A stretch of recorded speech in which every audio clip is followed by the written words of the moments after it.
Kumusta mga bata? Heto na naman si Teacher Vicky, ang pretty teacher nyo sa Math 3. Bago tayo magsimula sa ating aralin, dumako muna tayo sa Math Balik. Para sa ating Math Balik, piliin ang lahat ng mga bulang nakapalibot sa perlas na may katumbas na sagot na 70. Simulan na!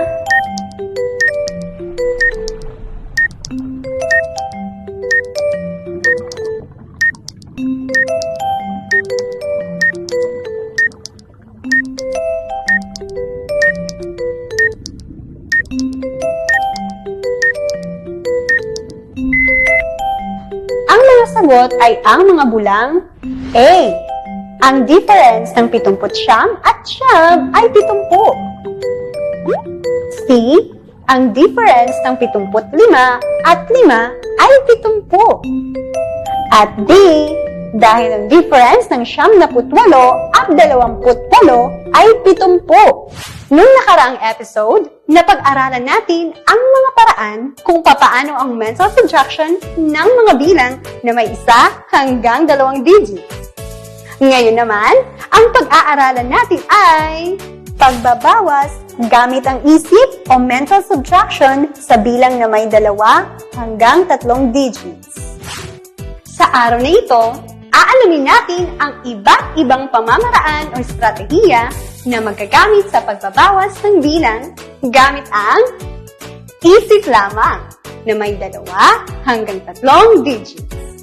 Ready na ba kayo mga bata? Aba, may bisita ata tayo ah.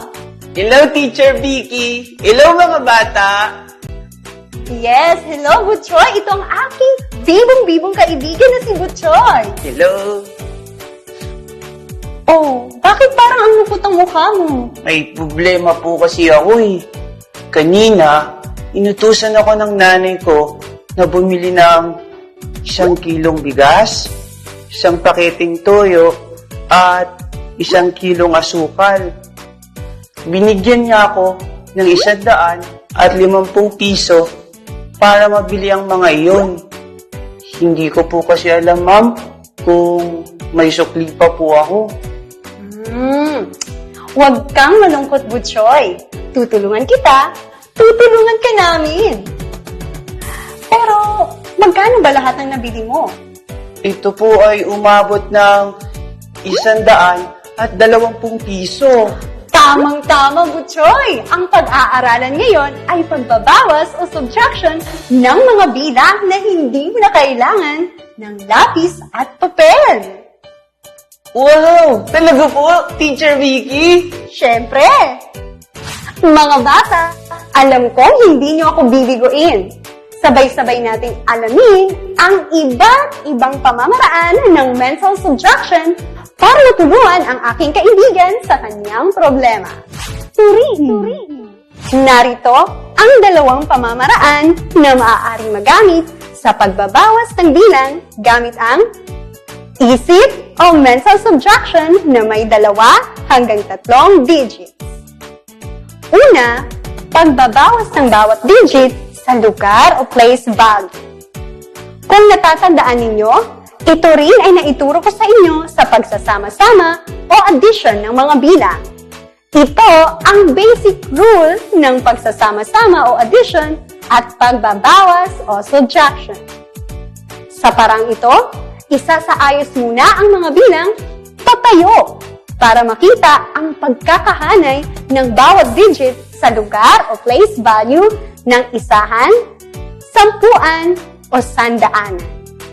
Halimbawa, kapag isubtract ang 112 mula sa 235, ganito ang mangyayari.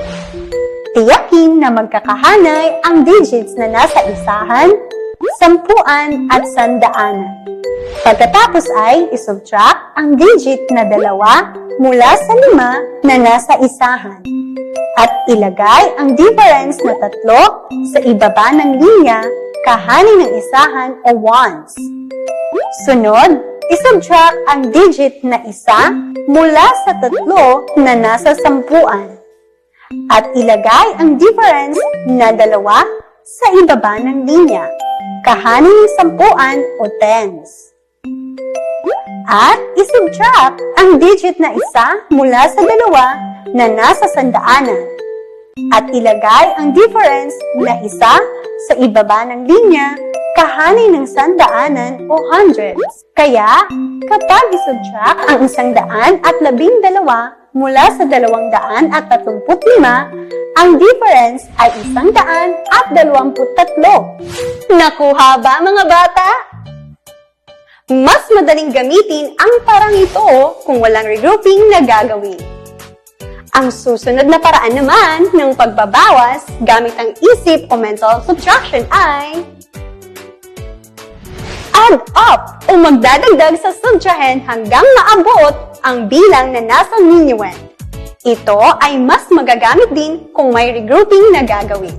Halimbawa, mag-isip kung anong numero ang idadagdag natin sa subtrahend na 27 para maabot ang minuend na 64. Ganito ang solusyon. Una, gawin muna nating multiples of 10 na 30 ang 27. Anong numero ang idadagdag natin sa 27? Tama! 3. Sunod, dahil ang minuend ay 64, ang 60 ang pinakamalapit na multiple of 10 nito. Ngayon, anong idadagdag natin sa 30 na may katumbas na 60?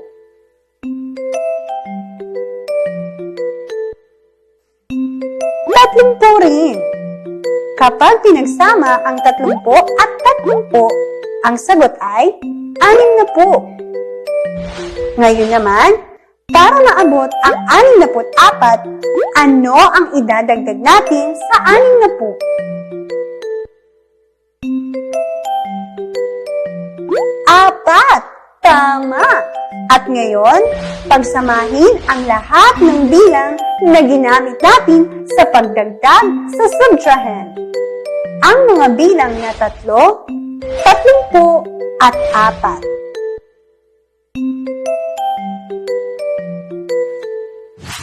Ang sagot ay 37. Sa katunayan, ang 37 na idinagdag mo sa subtrahend para makaabot sa minuend, ang difference o sagot ng 64 at 27. Nakuha ba, mga bata?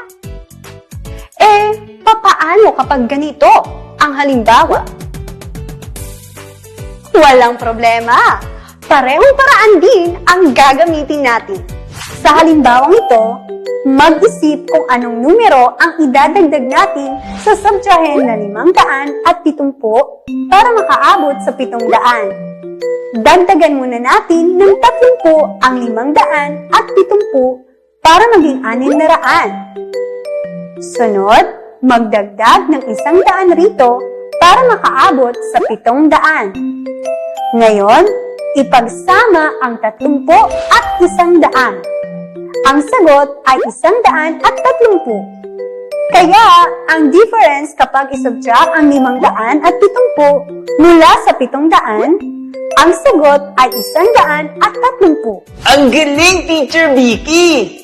May mga paraan po pala para madali nating magawa ang mental subtraction. Tama ka, Butchoy! Ang itinuro ko sa inyo kanina ay ilan lang sa maraming paraan na makatutulong sa inyo, lalo na kung papaano gawin ang mental subtraction. Mukhang alam ko na po ang sagot sa tanong ko kanina. Wow! Mabuti kung gayon! Anong paraan ang ginamit mo para malaman kung magkano ang supi mo? Dahil wala pong i-regroup sa mga bilang na ibabawas ko, ginamit ko ang unang paraan, ang basic rule ng subtraction na kung saan ibabawas ko ang bawat digit sa bawat lugar o place value. Ganito po ang ginawa ko. sinubtract ko muna ang digits na nasa isahan o ones. Ang digits na 0 at 0, ang sagot ay 0 pa rin. At inilagay ko po ang 0 sa hanay ng isahan o ones sa ibaba ng linya. Kasunod po ang digits na nasa sampuan. Ang digits na nasa 5 at 2, kapag ibinawas po ang 2 sa 5, ang difference ay 3. Inilagay ko po ang 3 sa hanay ng sampuan sa ibaba ng linya. At ang panghuli po ay ang digits ng sandaanan o hundreds. Ang digits na 1 at 1, kapag ibinawas po ang isa sa isa, ang difference ay 0. Wala pong matitira. Kaya ang sagot po ay 30. Yay! Ito po akong 30 pisong sukli. Tama! Ang galing mo naman, Butchoy! Ang bilis mo matuto! Siyempre, ma'am, nakinig po ako sa inyo at ilang beses ko po itong sinubukan sa aking isip. Magaling! Pero, alam mo ba, Butchoy, maaari mo ring gamitin ang ikalawang paraan. Ang add up. Mag-iisip ka lang ng numero na idadagdag mo sa subtrahend na 120 piso para makaabot sa minuend na 150 piso. Ang sagot ay 30 piso. Kaya, kung ibabawas ang 120 piso na pinamili mo sa perang ibinigay ng nanay mo na 150 piso, ang sukli mo ay 30 piso. Wow! Parehas lang po pala ang sagot. Ang galing! Pwede din pala natin magamit ang add up. Kaya dahil dyan, kukunin ko na ang sukli ko na 30 piso mamaya. Tama! Ang galing! Pagyamani. Subukin natin kung hanggang saan na ang nalaman nyo.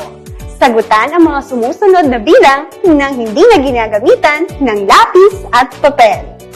Bibigyan ko kayo ng 10 segundo para masagutan ang bawat bilang. Ready na ba kayo? Gawin ang mental subtraction. Sa unang bilang, ano ang difference ng 229 at 103? Simulan na!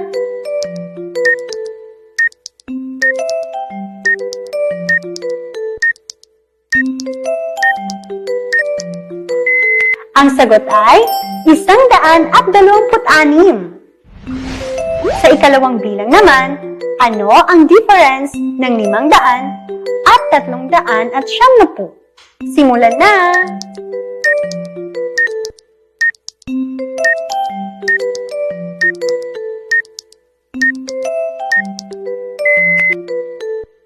Ang sagot ay 110. At sa ikatlong bilang naman, ano ang difference ng 800 at 65 at 80? Umpisahan na!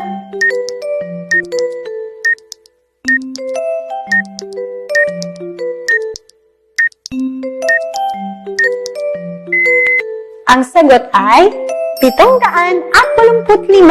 Tama rin ba ang mga sagot ninyo? Magaling! Isa-isa. Sa araw na ito, itinuro ko sa inyo ang 2 paraan na maaari niyong magamit kung papaano ang pagbabawas gamit ang isip o mental subtraction na may bilang na 2 hanggang 3 digits. Una, maaari niyong gawin ang basic rule ng subtraction, ang pagbabawas ng bawat digit sa lugar o place value. At ang ikalawa, add up o magdagdag sa subtrahend hanggang maabot ang bilang na nasa minuend. Mga bata, sa matematika, maraming estratehiya o pamamaraan ang pwedeng gamitin para makuha ang sagot. Pero, kahit gaano man karami ang paraan na inyong magamit o sinusunod, ang pinakamahalaga sa lahat ng ito ay kung ito'y isinasabuhay nyo. Makakatulong ito sa atin lalo na kung kukuha tayo ng sukli kagaya nangyayari kay Butchoy kanina. At huwag din kalilimutan, hindi lang sa isang iglap, malalaman mo na ang lahat. Sipag, tiyaga, at paulit-ulit na pag-eensayo ang kailangan. Okay ba yon? Dito nagtatapos ang klase natin sa araw na ito. Tandaan, kung kasama si Teacher Vicky, hindi boring ang inyong Math 3. Dito lang yan sa DepEd TV. Kaya naman, nagsayang matuto! Kung hindi nyo man napanood ng buo ang episode nito o ang iba pang aralin na naituro ko na sa inyo, huwag na kayong malungkot. Maaari nyo mapanood ang replay. Bisitahin lang ang DepEd TV YouTube channel at Facebook account. Muli, ako si Teacher Vicky, ang pretty teacher nyo sa Math 3. Hanggang sa susunod, paalam!